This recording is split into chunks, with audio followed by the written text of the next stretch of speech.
Game with yours truly, myself, Juicy J, where we'll be unpacking a lot of sports action that we get to love, but beyond the games that we normally watch on our TV screens and the athletes that we normally watch on our stadiums. So we're going to be unpacking a lot of social, emotional stuff with our guests that we normally have on the show.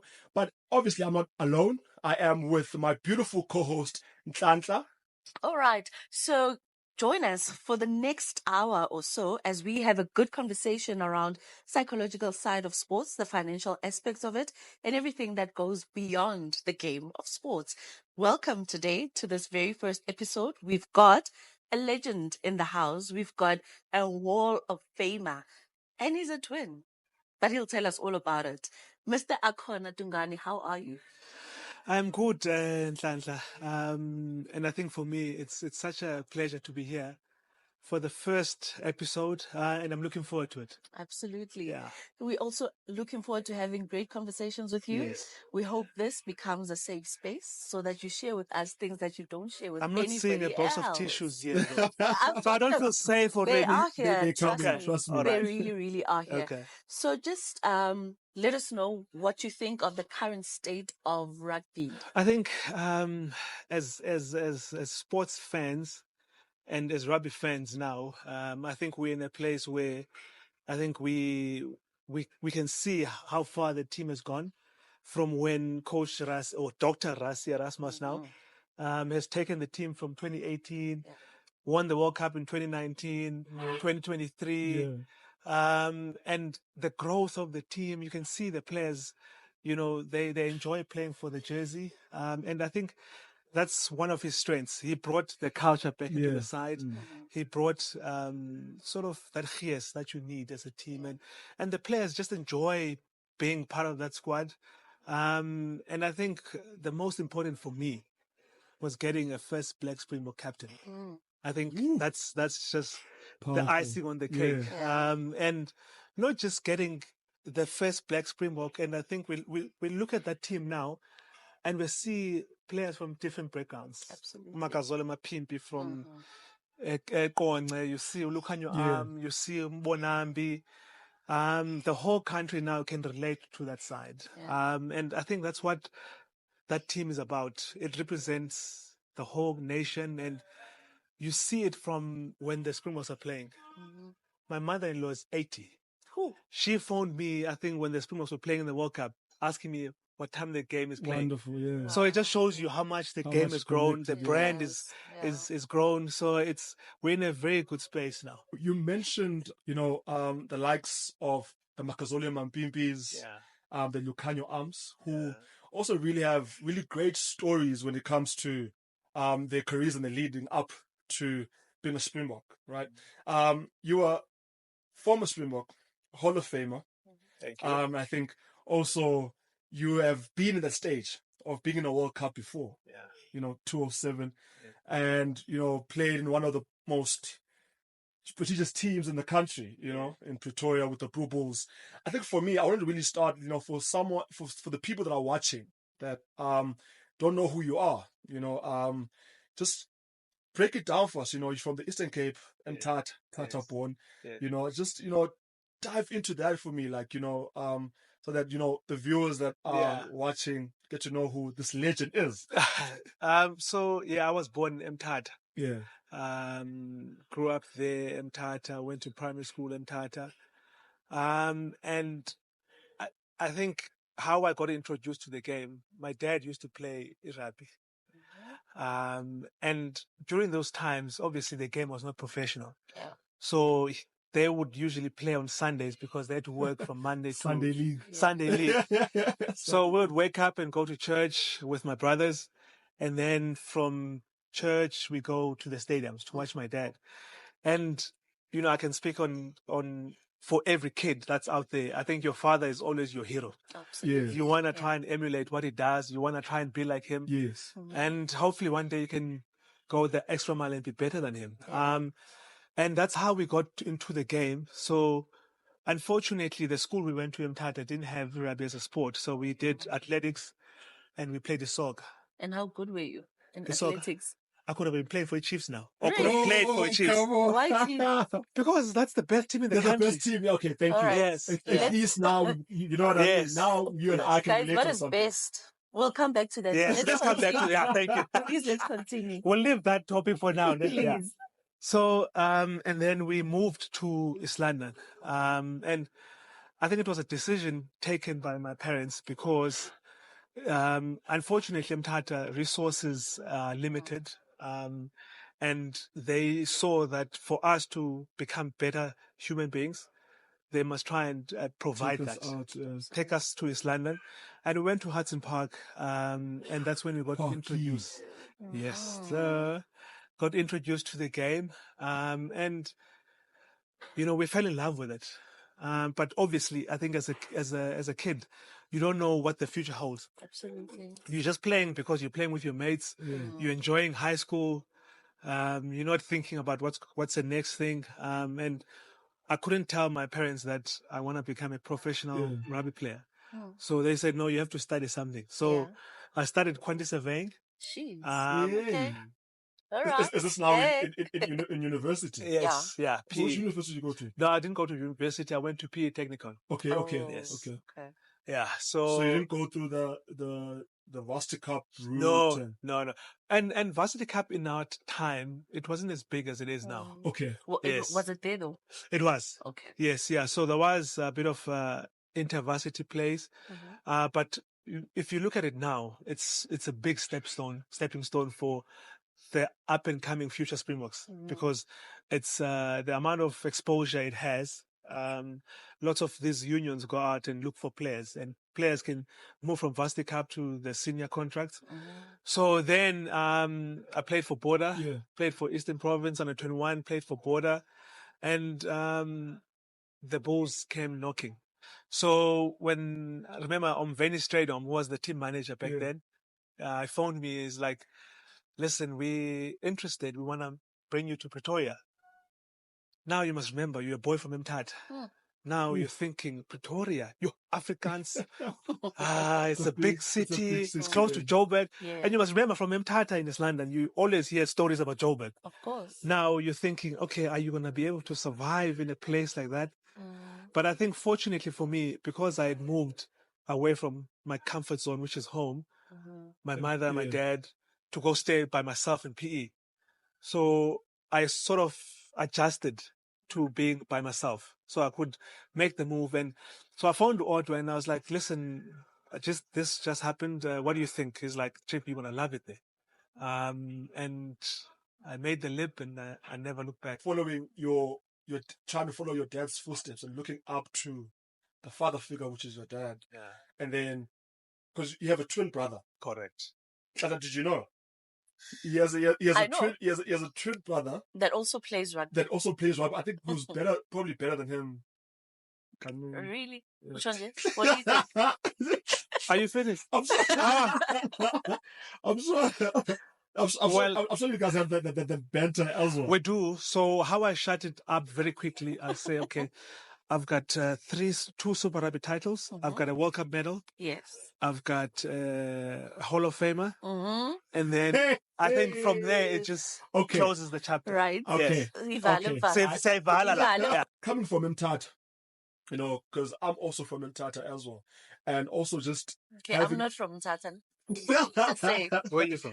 Soweto. Soweto. Yeah, where? Southwestern Township. Well, I mean, it's Southwestern Township. I'm just Township. saying, guys, include me. Includes you as well. I think environment also plays a huge part in your growth, not just only in leading up to like your sporting career, but in anything else, you know, because Akona mentioned that our parents had to take us out of Mthatha because of the environment, and also like the schools didn't really have much resources like that. I think that's where I also had to leave Mthatha and found rugby. Look at you now. And found rugby in a different school, which was deemed to be better than, you know, the schools that we had in Mthatha. Yes. So would you say then, like, environment yako, you know, it was sort of like soft like that, or did you have to like really, you know, struggle like emotionally, physically to like, you know, get your mind into the place where you're like, okay, I've found a place now. I can grow from here. And like with your brother as well, did you have to sort of like look up to him in certain things and just get advice from him? So in terms of advice from my brother, we would chat often when we were playing, because you understand, you go through a lot of challenges at that level. You lose form, you get injuries, and you have to speak to someone that you trust. You have to share that information with someone that you know that is not going to judge you, is going to listen and try and give you the best advice they can. And I was fortunate enough to have a family that supported what we did. And I think for me, it helped to have a twin brother that is at the same level that I'm at, where if I'm not getting selected, I can phone him and say, listen, I saw you've been through this. How did you deal with it? How did you cope with it?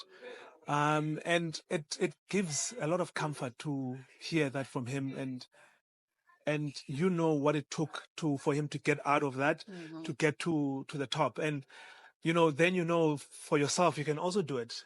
It's possible if you just change the mindset, because I think it all starts with the mindset. And so it made a huge difference having him to lean on when times were tough. And obviously my other brothers and my parents were there as well. But I think, my parents were from the old generation, right? And sometimes they don't really understand the situation or the challenges you go through, because they haven't been through that that sort of path or sort of journey. But like I'm saying, it helped a lot to have Odwa who's there, that we can always talk about anything and try and help each other. And that played a big role in, I think, in our careers. Please share with us that one that almost broke you to a point that you did not see yourself coming back to the sport again. The one that comes to mind, and I have to start by saying I was one of the fortunate ones, in the sense that my journey was not smooth sailing, but it wasn't as tough as my other former players. In the sense that it's blatant that you can see that you are better than Juicy, but Juicy is getting selected ahead of you. I had my fair chance, but I think the one that got to me was when I was towards the end of my career. The last year, I remember, we had the preseason. Off season, you train, preseason, and then I picked up an injury on my hand. On your hand? Yes, on my hand. So I fractured my hand right before the season started. Now, and you have to catch the ball. So every time I catch the ball, I feel pain in my hand. So I think as a player, you just brush it off and think, okay, you put ice and you carry on. So I carried on, I played, but it wasn't getting better. Now it's affecting your mind, the way you want to play. So I went to do x-rays, and then they realized there's a fracture in my hand. And then I had to go operate. Now the season is starting in a couple of weeks. So now that's stopping the momentum. So I had to pull back. As I came back, I've sort of pulled my calf. I know a lot of people say I don't have big calves, but well, you're working on them. But I'm working on them. I've seen you in the gym. But racehorses don't have calves and they fast, so you can see that thing. Exactly. Okay. So that's an yeah. So then, now that's another setback. So season starts, I don't get to play. So we play 6 months. Now it's coming towards the end where I'm like, okay, my contract is finishing at the Bulls, right? And then the coach he keeps on not selecting me. I'm fit now, I'm ready to play. And he knows that it's my last year. Yeah. Now it's we don't qualify for the playoffs. It was Super Rugby back then. We don't qualify for the playoffs. It's getting painful now. And I'm thinking to this guy, but I've been your guy for 5 seasons. I knew where I stood with you. And now you're not selecting me. it was painful. And it got to a point where I think I left left Loftus, went home. I told my wife, okay, listen, I've got 3 months left. I'm going to cancel the contract. I'm going to ask them to pay me out. Because Oh I my just, goodness. you're at a point where you can't Frustrated, understand why is this happening. Yes. So she said to me, listen, you mustn't let them see that they're getting to you. They're trying to break you. Oh, that's And, powerful. and it's powerful, but it's difficult to take it. Comprehend at the Yes, time, yeah. and go with it, because you feel in some type of way where you've given everything to this place, and now it's not giving back to you. Yeah. I had to make that shift with her help, because it was painful. I'm not gonna lie. Every time you go to training, you're training with your friends, and then you don't get to play because I think for any player, you wanna be there. You want to be On the there, Saturday. You want to play, you want to show your worth. Yes. And I think when the last game was playing at Loftus, it's the last game of the season. We're not even in the running for the tournament. Still didn't select me. That got to me. And I think sometimes it took a while for me to get over it. You sit there and you think, what if you bump into this guy? Will you greet him? Will you say, how are you? And pretend? Yeah, because also, you start like even resenting the person. Yes. Like having so much anger towards this person. Yes. Like, bro. Yes. But why? Because I've been putting myself out there. At some point, like even some coaches, you get to a point where when they talk to you, and in the one-on-one sessions, Yes. they'll be like, you know what, you are doing so well. They don't really tell you how they really feel about certain situations. They don't really upfront like that with you. Yeah. And sometimes when they probably are, you can't even take it with a grain of salt to say, am I really at a place where now I'm really, so like, is it kept for me? Am I underperforming? This is coming from like a place where like a coach of mine at the time told me that I even had to change positions if I want to progress in this thing. Yeah. And I'm loose water. I love this position. I know what I can do. Instead of like, just like, okay, tell me that, okay, listen, you're really performing well here. Yes. You're unfit. Yes. You need to work extra hard. Coach me because I'm new to this person as well. But now you're just being told, hey, listen, you change, and the season is coming. They start you one game, tell you, listen, you're doing well. Next game, you are out. And you're just like, you don't understand. And it can literally put you into tears because it does enough. Yes. And you're going to be able to break through. I think for me, what was also tough is I was a starter for this guy. We won tournaments. He would come and tell me, listen, you're doing well. And he's the one for me so I broke my leg twice, right? And Twice? Yes, on the same spot. Where? Same, on my tibia. So I struggled with shins for 6 months. And then when I eventually broke my leg, it was, thank God, at least now it can be fixed. Okay. Right? Okay. Now you go through all of that rehab, fix your leg, 8 months, 9 months, you come back, you break it again. And then now thoughts coming into your mind. Is this a way of God saying, now it's time for you to stop and look for something else? So he came to me as Bedlel, and he said to me, listen, we still want you to come back. If you're willing to come back, we'll help you take you. That gave me the drive to come back. Wake up at 4 a.m, try and get back to that level that you were at. And now, fast forward towards your end, he's not doing that anymore. He's not backing you. It's not the same person that was And backing he you knows before. that this is the end for you in this life. And it brought me to tears, Josie. And even now, I still feel some type of way about it. But I think because you grow as a person, I've got kids now, you become better person. Spiritually, you grow, you become a better human being. You sort of forgive and move on. And then the relationship between you and him currently? Well, I haven't seen him in years.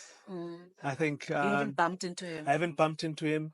So if you were to bump into him today, what would you say? what would you say or do? I would bring it up for sure. Okay. I would say, I don't understand how you couldn't give me my last dance at Loftus, because Loftus was my home. I enjoyed playing there. The people enjoyed what I did for them. And just giving me that last opportunity to go out and perform. It deprived me of that. Yeah. And for me, it's just to understand why. So that maybe that will give me closure.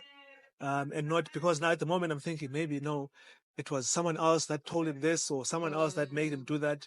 And for me, what was also difficult was, so I finished a year before my brother did. Sure. And at the Sharks, they gave him ample. They had nice send-offs for him. And sometimes you're like, okay, why is that happening? But it's just the nature of the beast. Sometimes you can't understand. So I would ask him why, and then he can explain himself, even though it won't make that much of a difference anymore. Yeah, but just to will it understand. give you that closure though? Maybe. Okay. Maybe that's what I need, because even now, just talking about it, sometimes you just don't understand. Do you still think about it though? Not really. Only when you bring it up. Okay. When you like when I do interviews and I think it's the first time I've actually told anyone besides my close people. And it got to me. It got to me. Like, I think I couldn't understand and what's worse, when Nhlanhla, I played, so at the time we were playing, we still had the Vodacom Cup. Yeah. Right? Or Vodacom Cup. Where did that go to? Did it just filter out? I think it just filtered out after a while. Now you must understand. So at Loftus, there's different buildings. Now Super Rugby trains and does video sessions in this building. Yeah. If you're not in the team, it's like a downgrade. Like you go down to a smaller room, and then and then you're there with youngsters. Sure. That are still coming in. Yeah. And it felt like, what is going, when you've been taken as the president, now you've been made an MEC. Yeah, or MMC. Or MMC. Now all those privileges there, bodyguards, they're gone. The blue lights is gone. The blue lights is gone. And it was just like so. It's a humbling experience, my guy. Now, the coach said to me, Vodacom coach, when I walked in, he's like, listen, I can understand what you're going through. If you don't want to be here, I'll appreciate that. But I would like you to be here so that you can just be around these youngsters and help them. Okay. And I think that also made me say, okay, listen, you've been through most of the challenges, and you have to, try and assist their up and coming and help them. But it was tough. So I had to train with them and played 1 or 2 games. The thing is, you can't fumble any balls and make any mistakes while you're doing it, watching. right? So your thoughts, your emotions as you're doing it, because now you're supposed to uplift people, yes, and you're not motivated yourself. Yes. So how did you actually get to try and motivate them in that state of mind? Very interesting question. It was tough, Nhlanhla, I won't lie, but I think Josie can also agree with this. I think when you're in that field, your mind is in a different level, different space, where you don't think about outside things. You just focused on what you have to do. Yes. So I would feel down and not happy, not feeling like doing it when I'm in the building and video sessions. But once I'm on the field, between those 4 lines, and you're there, your mind just shifts, and the focus is making sure that you don't make yourself look not good enough. You don't make yourself, because now there's youngsters that are training with you. You have to make sure that you don't 10 short. If you're doing fitness, you must go over the line, come back. So now you are trying to motivate, because they're looking, So I think that was the difference, where when I was there, I was there. And then when I'm off the field, then you switch off, and then you try and then the problems come flooding back. Yes. and how powerful is that, Having to know that, at some point with you, things are not really going really well internally, Mm-hmm.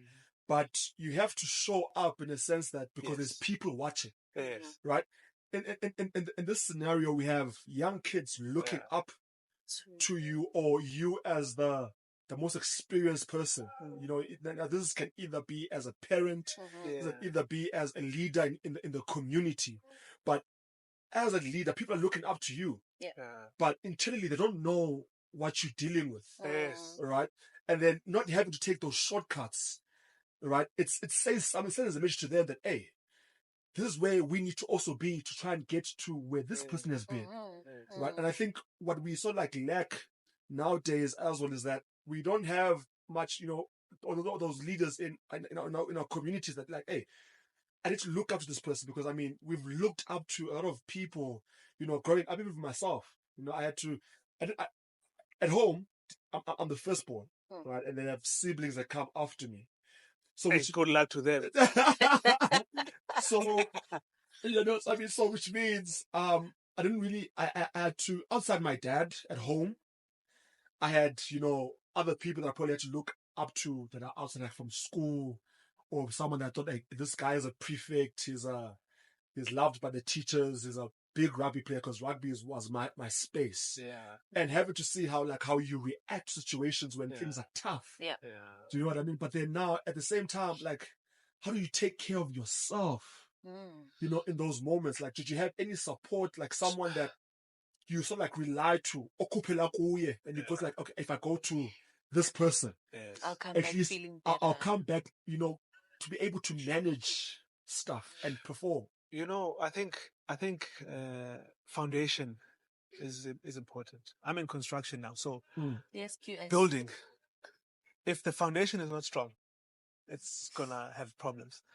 And my dad was very strict. Yo, Josie, I can imagine him. yo. I can imagine him. And they had a balance with my mother. My mother was sort of like the landing zone. Okay.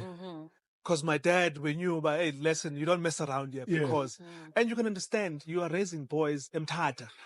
Xhosa, And man, Xhosa, traditionally, and if you're not strict, it could be a problem. Sure. You know? So the foundation was strong. We went to church, we believed in God. Amen. And the situation where now you're facing challenges, sometimes you forget, Mos, about what your father showed you and taught you. And because the only thing you are seeing is the problem. And like I'll say again, you know, my girlfriend then, who's my wife, she helped me a lot because she was there with me. Like for me, it's not easy. Man.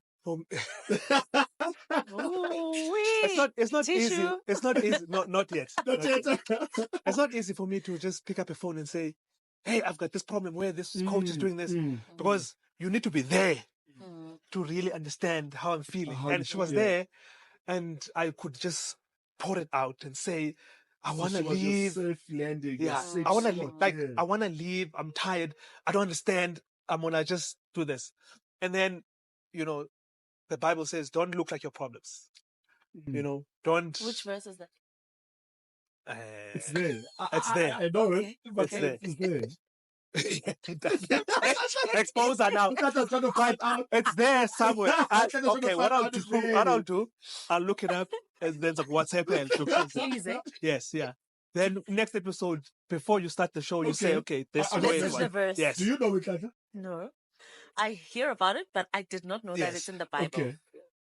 Maybe not in that way I've put it. Context, Yes, okay. yeah, but it is there because obviously, if I'm broken, I can't be coming here with torn clothes and because True. you know I need to come presentable to you. I need to be able to live out my life. So I think that made a huge difference, and I was able to just be there. And I think what also made a difference is that you need to enjoy what you're doing. And I think that's why we could switch on. Yes. Because we love the game. We love the game. You know, and rugby, it teaches you a lot of things. Discipline, teamwork. Camaraderie. Yes. Brotherhood. Brotherhood. Having to care for someone else. Yeah. And you don't want to let your teammates down. because you understand what you guys go through the whole time. Now, if I miss a tackle, then I feel, because then Juicy must cover me, so there's just so much that goes into it than playing for the Bulls or the Stormers or the Sharks. So that was for me the crux of it. I want to applaud your wife for being able to just, be that safe space for you. You know what I mean? Kumaba? Madlom. Yes. Shout out to Madlomo. Listen, Shout out. I Shout out, am. eh? That's what I mean. Because, Shout out. I mean, that support system is very important. Yeah. And the thing is, I think what breaks some of us athletes is not really having that. Yes. And struggling to have that place, that safe space. And I think with everything, because I always mention the story because in PE NMU, because I was with my divas, and that's how we went through a tough time. 2021. Did you know guys not lose every game? We lost every single game. Imagine how that feels. Because you don't go into a game thinking that or preparing for a loss. You want to win. And imagine the amount of work that rugby players get to go through. You know what I mean? Your body is on the line. You have to. And the thing is now, every single game we played, some of the games we came short and you still lost. Sure. That feeling of losing, it's demoralizing because now you're just like, other teams and other friends, they're lifting up cups. I remember my first time Club Lash, he lifted his cup 3 times in a row. And you're like, but ain't I, good enough to be able to? What I'm trying to say is, if you don't have that space. So one of my coaches, what he did was, in our 2022, and we won on just one game. Ouch. No, 2021. Yeah. Okay. Only just one game, CUT. And a home game. The way they it felt like we won all the other games. Yeah. If you look at that, also like, we didn't have that. You would say that the best team, because I was there in 2018. So if you look at the team on paper, it didn't have a lot of started players. I felt like no. But what the coach did, he worked. We had sessions where we just had just sit down. Even took time of training on the field, sat down, had conversations that triggered us emotionally. Because, we come from an environment to say, like, men mustn't cry. Men mustn't talk about their feelings. Men mustn't do this. So you got into the emotional side of things. And surprisingly enough, it made you perform so much better because now I had slowly to deal with the internal. Now the physical was just like, okay, now I've let this thing go. And then talking about that emotional side of things, and we also, the coaches took us out of training, and we would do like sort of team building stuff. Yeah. And we, drank a lot of water, and that's when the emotions come out, and that's when you guys can connect and become close as a team, and that worked. So I can definitely relate to what you were saying there. I think I remember when we played Highlanders in New Zealand, Dunedin, and then we were going to play the Crusaders the following weekend. And my body was so painful the following week after the Highlanders game that I only recovered the Thursday. Right? And for me, I felt, okay, hey, this is strange. It never happened before. And also, I think the fire was starting to just go down a bit. The drive wasn't there. Still loved the game, but the body was not there enough. Doing what it's supposed and to obviously then you start thinking about, okay, it's close to the end now. So that's when I realized that, and this also played a part in it, and I had an option to go to Eastern Province to play there. Really? Yes, they wanted me to come and finish there. When was this? This was 2015. How was Eastern Province doing? It was not too bad. It was okay. But for me, I just felt like it's like playing for Manchester United and come play for Pirates. So I thought, But Manchester is just like Chiefs. I know. Yeah, fun. But I just felt, let me rather just call it quits, because I felt like at the present moment, I won't give the same effort or energy there like you have been that I doing have been over the doing. years. Because there's just a big difference. You know, I'm used to playing in front of packed stadiums. Thousands and thousands of people. Like, and that makes a big difference, eh? Like the drive, you just don't want to let your fans down.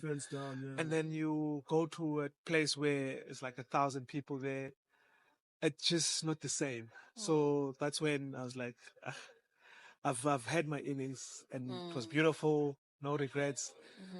Now, and I think for me, the first weekend I went to Loftus after I finished, it felt weird, because obviously now you're not from the tunnel, you're going not from the into tunnel, the pitch, and you know it's done. feeling.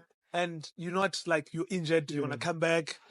Now you're on the outside now, you know. But I think the mind starts to adjust to the situation, and sometimes, unfortunately, some players stop because of injury. Those take a while to adjust to the afterlife. Because we, as rugby players, we are very spoiled here. You know, like our life is completely on a different level. And talk about it. Tell me in the sense that Nhlanhla, you go home, you come to training, you get your stuff washed, you get your program printed out, you just follow the program. You just move with the times. You get your flights booked. You fly to Cape Town. You've got your room. You get sponsors. Everything is just done for you. Now, once you stop, that sort of like phase away. So now you have to start doing things for yourself. So there's a lot of things that change. So you have to adjust to that next chapter. And the sooner you do it, I think the better you become. When we compare the rugby players and the soccer players, it's always known that you guys are far in terms of your salary, in terms of the sponsorship. Never. I think so. Never. That's what we think. Well, that's what people assume and think. Rugby players get paid way more. But I don't agree with that, ne? Okay. Because obviously big teams. It's the same as in rugby as well. Like your Chiefs, Pirates, Sundowns, like Sundowns players. Come on. You can't compare them to anyone. I think during my time, soccer still had money, and I think we were neck and neck. I don't think there was a big difference. You know, because I still believe the top three teams, Sundowns, Chiefs, and Pirates, they were paying their players quite well. Compared to the Bulls, Stormers, and the Sharks. And obviously it was different for Springbok players, because obviously they would get contracts from SARU and their unions. So it's like more like a double pay. But I think it was more or less the same. But now, obviously, if you go to Japan or France, now you're comparing the pounds and the yen to the rand. That's when Ochesne and Kobe are making. Okay. Do you remember your first check? How much was it? 2,500. 2,500. Yeah, I was in PE then. Sure. Yeah. So I remember that, because that was my first paycheck, and what did you do with it? I don't even remember. It was 2,500, and I did some. I don't even remember actually, but I enjoyed it. But did you share with your parents with that at least? Because I mean, like that was your very first check, and you know he played such a huge role in you playing that sport. I know, right? But imagine you are 20.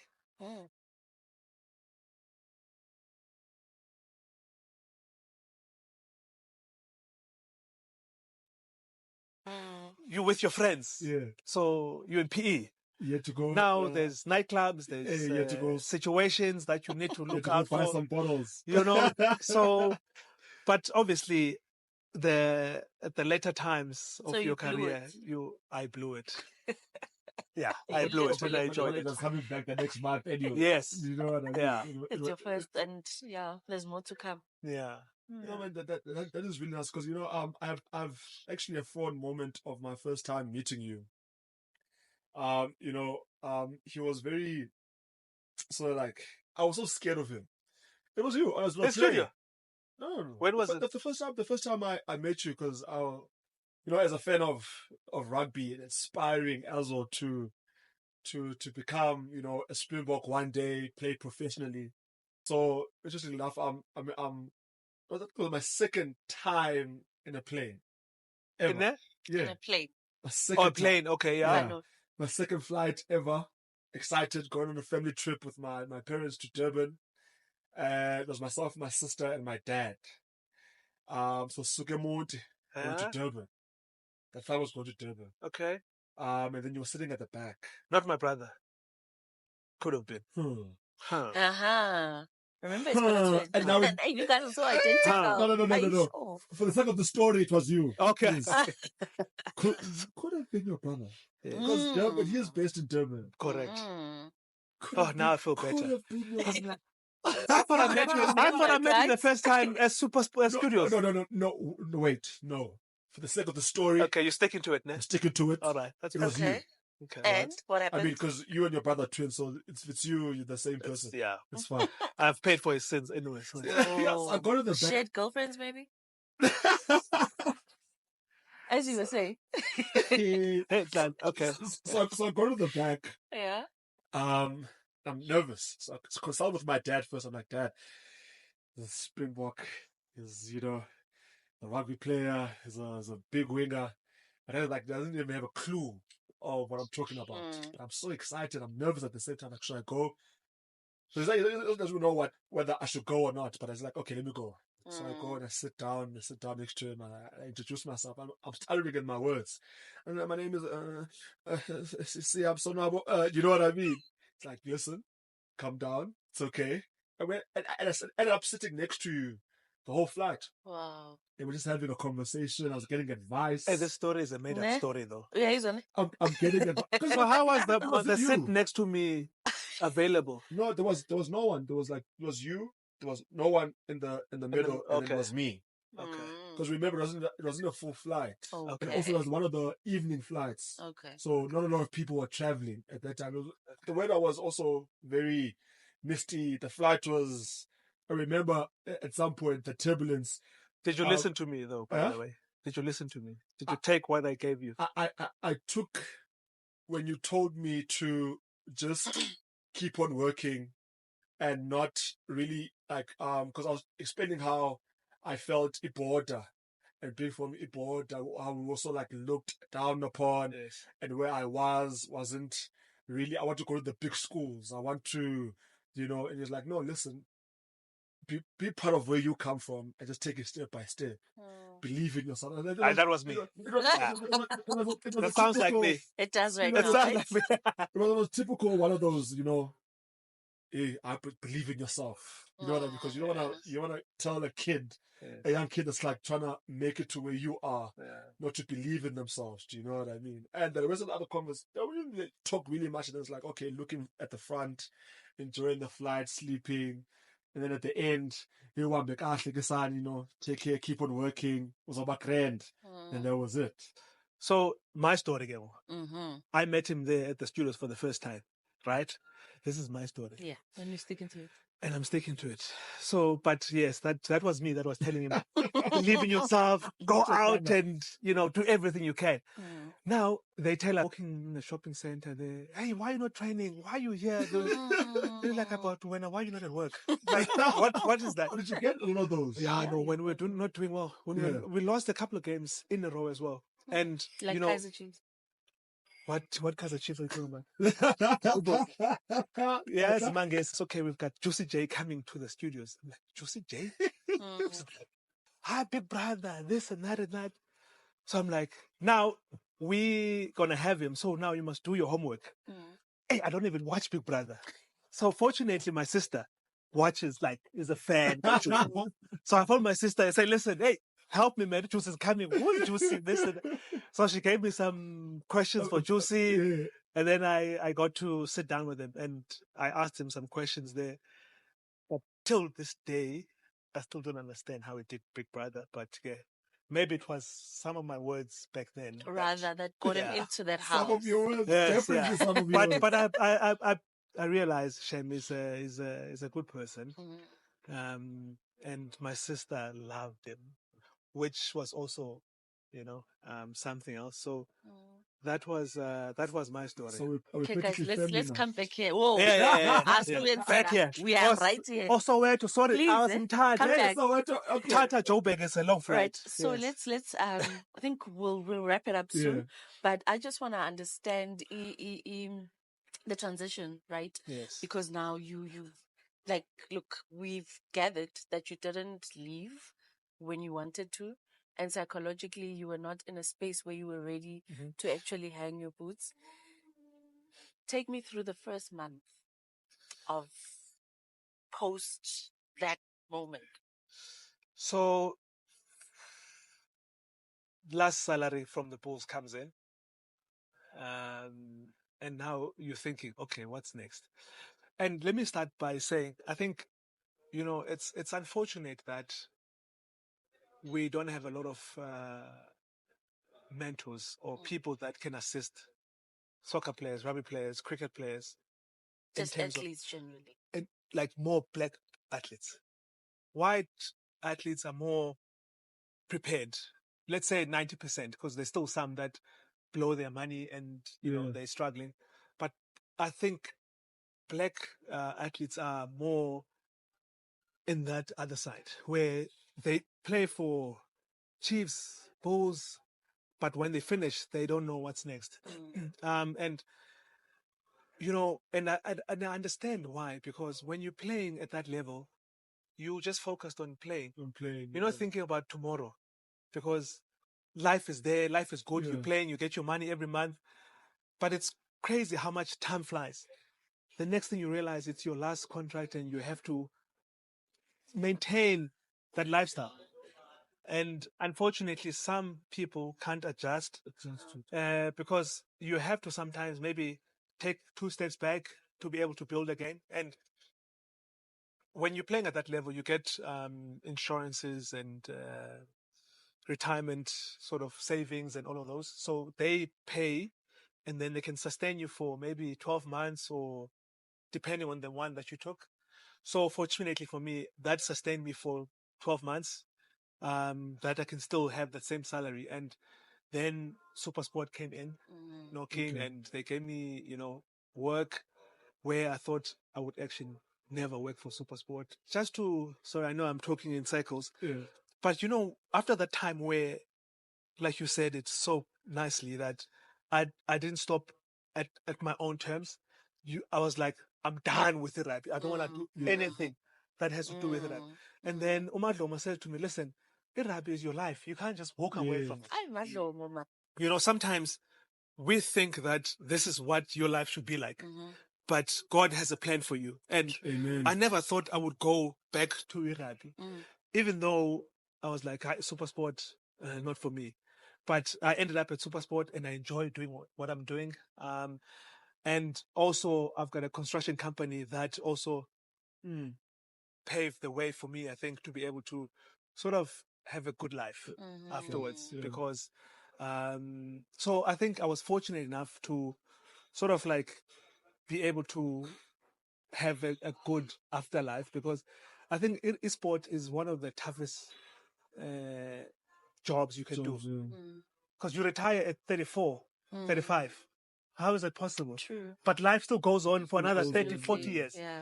So, fortunately for me, I was able to, to grow from that and have another sort of like job. And yeah, I'm happy, and I was one of the fortunate ones. If you were to change anything within the sports of rugby, anything, what would that be? Nhlanhla, why is such a difficult question? But it's easy for me. I think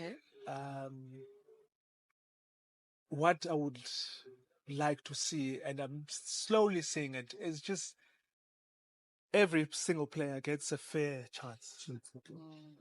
Every single player, it doesn't matter if you're black or white, you get a fair opportunity to showcase your talent. Because, we've spoken about transformation since my time, before my time. We had Chester Williams, first black Springbok. We had or Kaya Malotana, the Yeah. guys coming through. Yeah. And, you know, now it's at a time where it's 2024. We shouldn't be still talking about the same thing. The same, yeah. You know, we need to be at a place where Progressing. the team is there. It represents the whole country, and that's what the Springboks have done. But there's some work that needs to be done. We're not there yet, so that will be the only thing. If I was given the powers to do that now and just press the button, that's what I would press. I'll give you that button. If you were to choose a sporting code, right? Amongst the sporting codes, I'm going to ask you. Okay. Like, tell me which one. You don't have to explain why. I think I know. Yeah, that's a no-brainer. It's very obvious. But we're not going to go into rugby because it's obvious, right? I know the other obvious one that he likes. Loves, not like loves. I Tonga. He's dying for it. All right. Actually, let me ask you about teams in those different sporting codes. I think that would be more interesting. Catch him off guard. So right now, Chiefs or Pirates? That's easy. Machurena, what do you mean? Okay. The Glamour Boys. Barcelona, Real Madrid. Madrid. Yeah? Purely because of don't Cristiano explain. Ronaldo. I need to explain. You can go. So Ronaldo is my guy. Over Messi? Any day. Wow. Can I explain why? Yeah, please. Actually, that you can explain. Messi. So I know this debate is gonna go on. And my son loves Ronaldo, so he does the zoo. So that's just the cherry. Messi and Ronaldo. For me, in terms of the game, I think Messi just tips Ronaldo, right? I think he's an all-round better footballer. But Ronaldo is just, he's good looking. He dresses well, so he's marketable. He drives nice cars. Okay, let's come back. Yeah. Lewis Hamilton or Max Verstappen? Lewis. Siya Kolisi or Makazola Mampimpi? Why are you going to go there now? No, it's just having fun. Yeah, that's a tough one. Okay. You said Siya Kolisi and T-Rex Mapimpi. They're going to come back to him after this. They're going to come back to him. In terms of what, though? Oh, you've not asked all along. Now you're asking. One. No, why is it tough? Choose one. Just choose. Let me say why it's tough.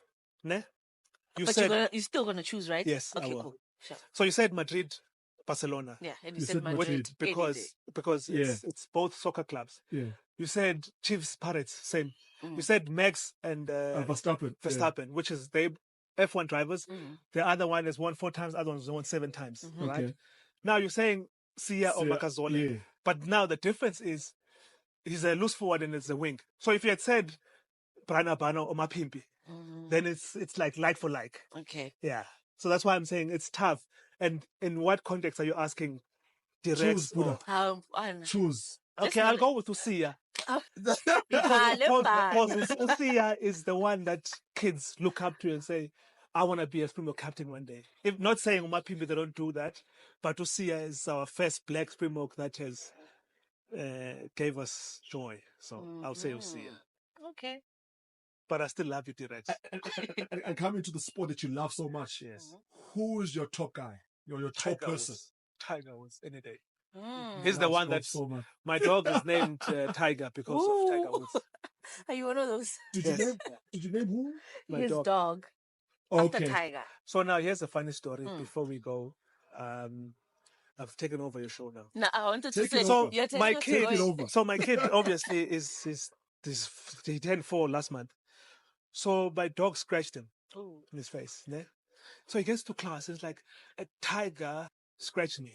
He says a tiger scratched me. Oh, not a tiger. Yes. Or tiger scratched now me. the teachers are confused. No, man, this boy, how can a tiger scratch you?